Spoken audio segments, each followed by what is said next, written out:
Bonjour. Bonjour. Donc du coup, on se contacte là par rapport à un témoignage. Donc votre témoignage en tant que maman pour je sais pas, si c'est un petit garçon, une petite fille. Pour une petite fille. Voilà, pour une petite fille. Donc votre bébé qui a subi une frénectomie. Oui. Donc est-ce que vous pouvez déjà vous présenter et présenter un petit peu bébé? Je m'appelle Cindy. J'ai 30 ans et je suis maman de 4 enfants. Mhm. Et du coup, ma petite qui a eu des soucis, c'est ma troisième. Donc, qui est née en novembre 2016. 2020, pardon. C'est mon D'accord. premier qui est né en 2016. Elle est née en novembre 2020. Elle s'appelle Mila. Et donc, du coup, c'est mon troisième enfant que j'ai allaité. Les deux autres, je ne les avais pas allaités. D'accord. Donc, c'était un premier allaitement. Mhm. Et pour mettre toutes les chances de mon côté, j'avais fait beaucoup de recherches pendant ma grossesse pour savoir les problèmes qu'il pouvait y avoir. Et en fait, dès qu'elle est née, euh, il y a tout de suite eu des soucis, en fait. J'ai eu tout de suite énormément de douleurs. D'accord. Qui, au début, on m'a fait passer ça sur le début de l'allaitement.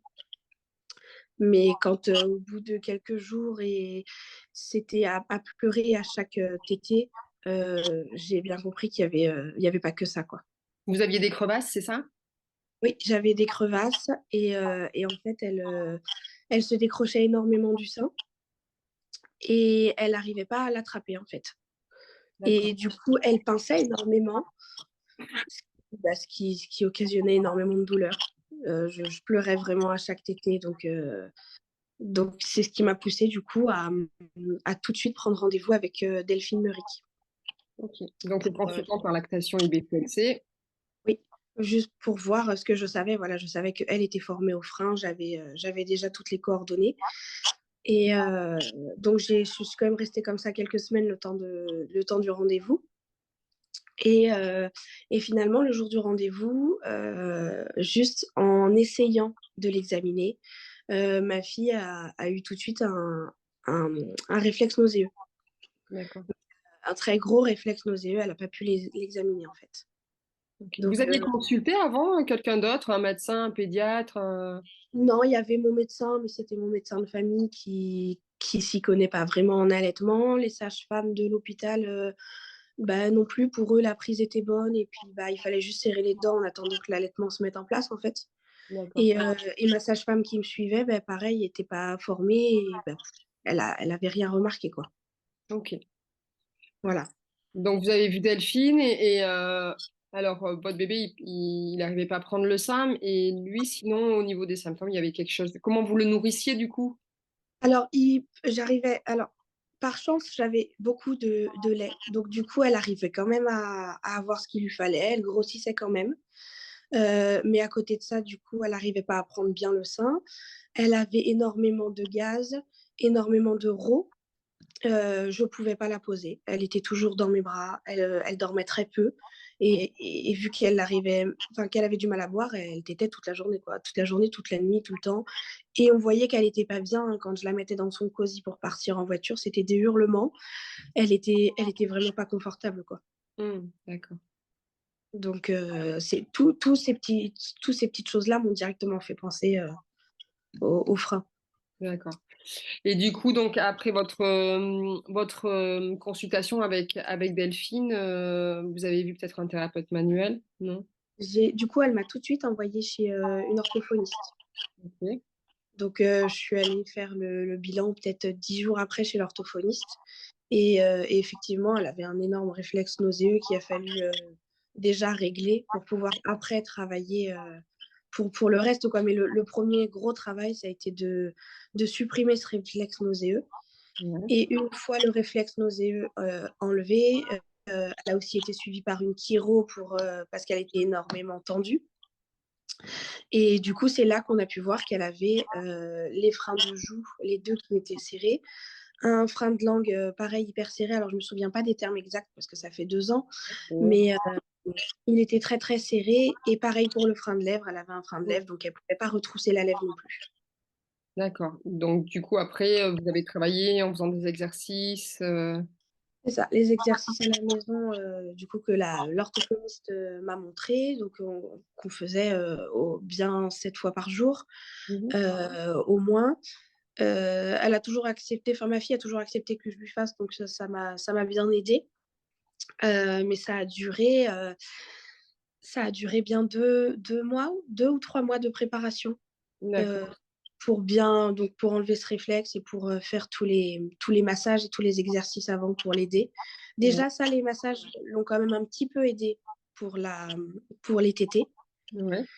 Après on a revu Delphine plusieurs fois et effectivement, de toute façon, les freins étaient tous les 4 à couper parce que c'était une catastrophe. Mmh. On a fini la préparation et une fois la préparation finie, on a pris rendez-vous avec le docteur Rousselet à D'accord. Paris. OK. Donc, là, il y a eu la frénectomie, donc, lèvres, langue et les joues? Oui, les 4.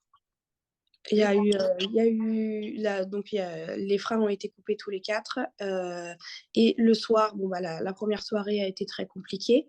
Elle a énormément pleuré, mais bon, le contre-coup du coup. Mmh. Elle a énormément pleuré et puis après ça a duré peut-être 2 jours où il y a eu un balancement, le temps de s'y faire et après c'était fini. C'était fini, j'ai continué les massages, comme il fallait faire, on a continué la rééducation, mais au bout de 2 jours déjà, c'était le jour et la nuit. OK, c'était un bébé que vous Heu, arriviez à poser, qui pouvait dormir, c'est ça, je pouvais la reposer dans le cosy sans qu'elle ne dise rien. En fait, voilà, au bout de quelques jours, allez, on va dire une semaine, le temps que tout se mette en place, qu'on revoie la chiro. Hem C'était fini, elle tétait, comme il fallait, elle tétait moins elle tétait sur la journée, donc elle tétait mieux. Elle me faisait moins mal, les douleurs se sont arrêtées, du jour au lendemain du coup, pour moi aussi et puis, on avait pensé qu'elle avait peut-être une intolérance aux produits laitiers parce qu'il y avait plein de symptômes qui allaient avec et en fin de compte, tous les symptômes se sont arrêtés, après la frénectomie. vous êtes contente du coup du résultat? Ah bah oui, ça a été le jour et la nuit et du coup j'ai pu l'allaiter, pendant 16 mois. Ah, c'est bien, bravo, félicitations. Donc merci. Donc sans ça, j'aurais pas pu tenir, aussi Ouais, longtemps, quoi. je me doute, ouais. Ouais. Alors pour, les mamans qui écouteraient la vidéo, qu'est-ce que vous avez envie de faire passer comme message? Bah, que si on a le moindre doute, si on a la moindre douleur, c'est pas normal. Parce que j'ai un petit qui a 3 mois, que j'allaite aussi. J'ai eu mal, j'ai eu quelques gènes, j'ai même pas eu de douleur, mais j'ai eu quelques gènes les premiers jours, mais vraiment les premiers jours. Et maintenant c'est fini. Donc qu'à la moindre douleur, il faut consulter et essayer de trouver quelqu'un pour nous aider parce que, bah, sinon, c'est un cercle vicieux. Après enfin voilà, on va s'arrêter et c'est pas si c'est pas le but recherché, c'est pas la peine.